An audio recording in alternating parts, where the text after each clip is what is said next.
گلابی پری اور جادوئی باغ۔ ایک دفعہ کا ذکر ہے کہ ایک خوبصورت پہاڑی علاقے میں گل پری رہتی تھی۔ وہ بہت رحم دل، نیک دل اور خوش اخلاق تھی۔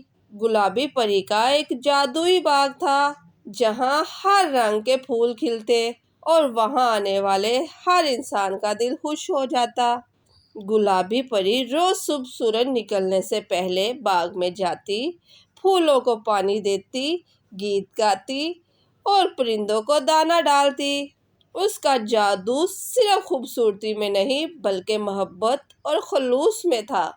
ایک دن ایک ننھی لڑکی نور راستہ بھٹک کر اسی باغ میں آ پہنچی۔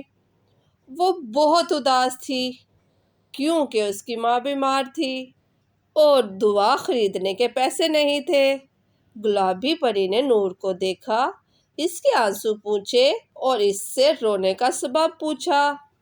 نور نے سارا قصہ سنایا تو گلابی پری نے مسکرا کر کہا، تمہیں پریشان ہونے کی ضرورت نہیں، تمہاری امی جلد ٹھیک ہو جائیں گی، کیونکہ جو دل سے نیکی کرے اس کے لیے میرے باغ میں ہمیشہ کوئی تحفہ ہوتا ہے۔ پری نے ایک جادوئی گلاب نور کو دیا اور کہا کہ اس گلاب کو اپنی ماں کے پاس لے جاؤ، وہ ٹھیک ہو جائے گی۔ نور خوشی خوشی گلاب لے کر چلی گئی۔ جیسے ہی اس کی ماں نے وہ گلاب سونگھا، وہ ٹھیک ہونے لگی۔ نور اور اس کی ماں نے گلابی پری کا شکریہ ادا کیا اور وعدہ کیا کہ وہ بھی دوسروں کی مدد کریں گے۔